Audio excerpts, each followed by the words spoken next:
Les audios, les petits et grands classiques de la littérature, lus par Aïna Jakala. Aujourd'hui, je vous propose d'écouter un extrait du texte d'Henri Michaud intitulé « Poteau d'angle ». C'est à un combat sans corps qu'il faut te préparer, tel que tu puisses faire front en tout cas, combat abstrait qui, au contraire des autres, s'apprend par rêverie, n'apprend qu'avec réserve. Toute une vie ne suffit pas pour désapprendre ce que, naïf, soumis, tu t'es laissé mettre dans la tête, innocent, sans songer aux conséquences. Avec tes défauts, pas de hâte. Ne va pas à la légère les corriger. Qu'irais-tu mettre à la place ? Garde ta mauvaise mémoire. Elle a sa raison d'être, sans doute. Garde intacte ta faiblesse. Ne cherche pas à acquérir des forces, de celles surtout qui ne sont pas pour toi, qui ne te sont pas destinées, dont la nature te préservait, te préparant à autre chose. On n'est pas allé dans la lune en l'admirant. Sinon, il y a des millénaires qu'on y serait déjà. Le loup qui comprend l'agneau est perdu, mourra de faim, n'aura pas compris l'agneau. Ce sera mépris sur le loup, et presque tout lui reste à connaître sur l'être. S est pour toi un imbécile. Attention, imbécilité de référence, trop satisfaisante. C'est surtout grâce à ton imbécilité que l'imbécilité de l'autre est pour toi si pleine. Pourtant superficielle, elle n'a guère que ta substance. Tu laisses quelqu'un nager en toi, aménager en toi, faire du plâtre en toi, et tu veux encore être toi-même ? Non, non. Pas acquérir, voyager pour t'appauvrir. Voilà ce dont tu as besoin. Songe aux précédents, ils ont terni tout ce qu'ils ont compris. Toute pensée, après peu de temps, arrête. Pense pour échapper. D'abord à leur pensée cul-de-sac, ensuite à tes pensées cul-de-sac. Réalisation, pas trop. Seulement ce qu'il faut pour qu'on te laisse la paix avec les réalisations. De façon que tu puisses, en rêvant, pour toi seul, bientôt rentrer dans l'irréel, l'irréalisable, l'indifférence à la réalisation. Va jusqu'au bout de tes erreurs, au moins de quelques-unes, de façon à en bien pouvoir observer le type. Sinon, t'arrêtant à mi-chemin, tu iras toujours aveuglément reprenant le même genre d'erreur, de bout en bout, de ta vie, ce que certains appelleront ta destinée. L'ennemi, qui est ta structure, force-le à se découvrir. Si tu n'as pas pu gauchir ta destinée, tu n'auras été qu'un appartement loué. Celui qui n'a pas été détesté, il lui manquera toujours quelque chose. Infirmité courante chez les ecclésiastiques, les pasteurs et hommes de cette espèce, lesquels souvent font songer à des veaux. Les anticorps manquent. Faute de soleil, sache mûrir dans la glace. Si tu traces une route, attention, tu auras du mal à revenir à l'étendue. Un bébé crocodile, au sortir de l'œuf, mort. Un bébé tigre, lui, assoiffé de lait, avide d'un corps chaud et ami, veut avant tout aimer, être aimé. Mamelle à téter, première innocence des mammifères. Plus tard, reconversion brutale. Maintenant, tout à la douceur. Gare au tigrillon s'il sentait l'agneau. Heureusement, il sent le petit tigre. Avec confiance, donc, il peut se frotter sous les pattes terribles, mordiller, déranger, tirailler. Il ne risque rien. Assez joué tout de même. Mère tigre le repousse. Maintenant, elle va boire. Rien qu'à la voir approcher de l'eau, on lui donne raison, en tout, et tort à la vache, à la biche, aux daims, aux herbivores. Solennellement, religieusement, prête à tout, elle s'approche du baquet. Le feu de sa soif rend l'eau sacrée. Une vache, même mourante de soif, ne peut prendre l'eau avec grandeur, avec considération. Un certain registre lui a été refusé. Elle n'ira jamais à l'eau que comme une vache. La tigresse, elle, ce qu'elle fait et quoi qu'elle fasse, est important. Plus que reine, roi, un roi qui a pris une affaire en main, un roi qui serait en même temps un dur. Dans la cage cependant, tout est dénûment, et l'eau dans le baquet vient d'un affreux robinet rouillé. Mais le tigre est au-dessus du manque. Le manque, c'est pour toi, le manque et l'agressivité, ce piteux semblant d'audace. Dans un pays sans eau, que faire de la soif ? De la fierté, si le peuple en est capable. Toujours, il demeurera quelques faits sur lesquels une intelligence même révoltée saura, pour se tranquilliser elle-même, faire de secrets et sages alignements, petits et rassurants. Cherche donc, cherche et tâche de détecter au moins quelques-uns de ces alignements qui, sous-jacents, à tort t'apaisent. Quoi qu'il t'arrive, ne te laisse jamais aller, faute suprême, à te croire maître, même pas un maître à mal penser. Il te reste beaucoup à faire, énormément, presque tout. La mort cueillera un fruit encore vert. Skieur au fond d'un puits. Bête pour avoir été intelligent trop tôt. Toi, ne te hâte pas vers l'adaptation. Toujours garde en réserve de l'inadaptation. Les hommes, tu ne les as jamais pénétrés. Tu ne les as pas non plus véritablement observés, ni non plus aimés ou détestés à fond. Tu les as feuilletés. Accepte donc que, par eux, semblablement feuilletés, toi aussi tu ne sois que feuillet, quelques feuillets. Il faut un obstacle nouveau pour un savoir nouveau. Veille périodiquement à te susciter des obstacles, obstacles pour lesquels tu vas devoir trouver une parade et une nouvelle intelligence. Pour chaque époque à venir, compte sur une sottise de rechange. Il est rare qu'elle manque et qu'il ne se trouve pas dans l'époque une nouvelle sottise qui lui devienne propre. Tu ne risques pas de te tromper longtemps. Souviens-toi, celui qui acquiert, chaque fois qu'il acquiert, perd.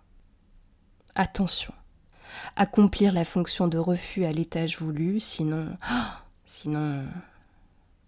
arctique par le front, seulement par le front. Garde ce qu'il faut d'ectoplasme pour paraître leur contemporain. Le sage transforme sa colère de telle manière que personne ne la reconnaît, mais lui, étant sage, la reconnaît. Parfois. Voyons, n'as-tu pas trop de tension pour devenir modeste, ou serait-ce que tu es par trop immodeste pour que jamais ta tension baisse ?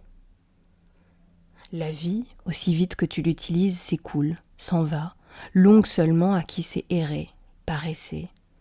À la veille de sa mort, l'homme d'action et de travail s'aperçoit, trop tard, de la naturelle longueur de la vie, de celle qu'il eût été possible de connaître lui aussi si seulement il avait su de continuelles interventions s'abstenir.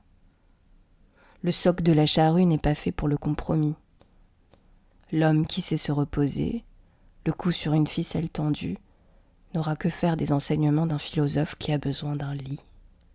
Ce que tu as gâché, que tu as laissé se gâcher et qui te gêne et te préoccupe, ton échec est pourtant cela même qui, ne dormant pas, est énergie surtout. Qu'en fais-tu ? Il plie malaisément les genoux. Ses pas ne sont pas bien grands, mais il reçoit mieux n'importe quel rayon, celui qui jamais n'a été disciple. Ne laisse personne choisir tes boucs émissaires. C'est ton affaire. S'il coïncide avec le bouc émissaire d'un autre, ou de dizaines d'autres, ou davantage, change de bouc. Il ne peut être le tien. Que détruire lorsqu'enfin tu auras détruit ce que tu voulais détruire ? Le barrage de ton propre savoir. Si la souffrance dégageait une énergie importante, directement utilisable, quel technicien hésiterait à ordonner de la capter et à faire construire à cet effet des installations ? Avec des mots de progrès, de promotion, de besoin de la collectivité, il fermerait la bouche aux malheureux et recueillerait l'approbation de ceux qui, à travers tout, entendent diriger. Tu peux en être certain. Un scientifique sera toujours plus sûr de ses sentiments lorsqu'ils sont d'un type communément partagé par les lombrics, les ichmenons et les rats. Toi, n'attends pas ces permissions-là. Fais fond sur ce que tu ressens, quand même tu serais seul à le sentir. Les élargissements viendront assez tôt, et aussi bien les réductions. Dans une société de grande civilisation, il est essentiel pour la cruauté, pour la haine et la domination, si elles veulent se maintenir, de se camoufler, retrouvant les vertus du mimétisme. Le camouflage en leur contraire sera le plus courant. C'est en effet par là, prétendant parler seulement au nom des autres, que le haineux pourra le mieux démoraliser, mater, paralyser. C'est de ce côté que tu devras t'attendre à le rencontrer. Dans la chambre de ton esprit, croyant te faire des serviteurs, c'est toi, probablement, qui de plus en plus te fais serviteur. De qui ? De quoi ? Eh bien, cherche.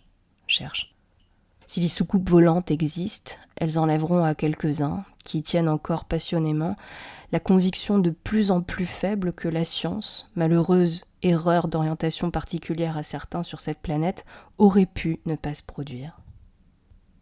La pensée avant d'être œuvre est trajet. N'aie pas honte de devoir passer par des lieux fâcheux, indignes, apparemment pas fait pour toi. Celui qui, pour garder sa noblesse, les évitera, son savoir aura toujours l'air d'être resté à mi-distance.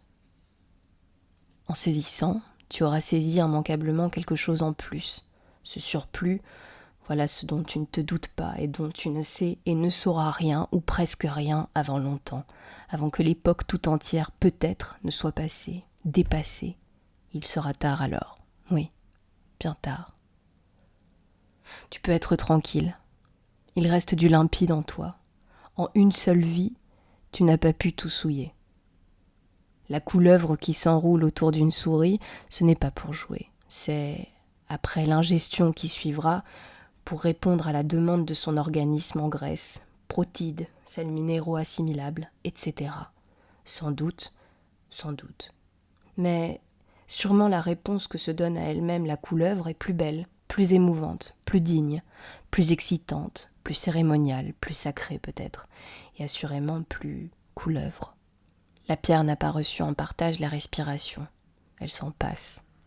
C'est à la gravitation surtout qu'elle a affaire. Toi, c'est beaucoup plus aux autres que tu auras affaire, à quantité d'autres. Considère en conséquence tes compagnons de séjour avec discrimination, traitant les roches d'une façon, le bois, les plantes, les vers, les microbes d'une autre façon, et les animaux et les hommes d'une autre façon encore, sans jamais te confondre avec les uns et les autres, surtout pas avec ces créatures à qui la parole semble avoir été donnée principalement, afin d'arriver à se mêler au plus grand nombre, au milieu duquel, croyant comprendre et être compris, quoiqu'à peine compris et immensément incompréhensif, ils se sentent à l'aise, réjoui, dilaté. Avec une sensibilité de citerne, ne ferait pas avec une sensibilité d'effleurement. Tu es contagieux à toi-même. Souviens-t'en. Ne laisse pas, toi, te gagner. Une chose indispensable, avoir de la place. Sans la place, pas de bienveillance, pas de tolérance, pas de... Quand la place manque, un seul sentiment bien connu, et l'exaspération, qui en est l'insuffisant issue. Avec plus d'espace, tu peux avoir plus de sentiments, plus variés. Pourquoi dans ce cas t'en priver ? Est-ce que tu es préparé ? Que fais-tu contre le foisonnement ? Si l'énervement général dans les villes émettait des billes qui s'écouleraient dans les rues, s'accumulant dans les plus étroites, dans les immeubles élevés, dégringolant sur les marches des escaliers avec un bruit monotone et martelé, ne serait-ce pas plus sain, plus vrai, plus adapté ? Sans doute des problèmes suivraient. N'est-ce pas l'occupation même des cerveaux d'hommes que de résoudre des problèmes ? Au revers qui paraît l'endroit, au cœur d'une prise sans emprise, au long des heures, à l'orée de l'indéfiniment prolongé, de l'espace et du temps, attrape dehors, attrape dedans, attrape nigo, dis, qu'est-ce que tu fais ? Qu'est-ce que tu es, nuit sombre, au-dedans d'une pierre ? L'histoire est à présent terminée. Merci beaucoup pour votre écoute. On se retrouve très bientôt pour de nouveaux audios. D'ici là, prenez soin de vous et n'hésitez surtout pas à liker, sauvegarder, partager la vidéo et pourquoi pas à vous abonner à la chaîne. Merci beaucoup.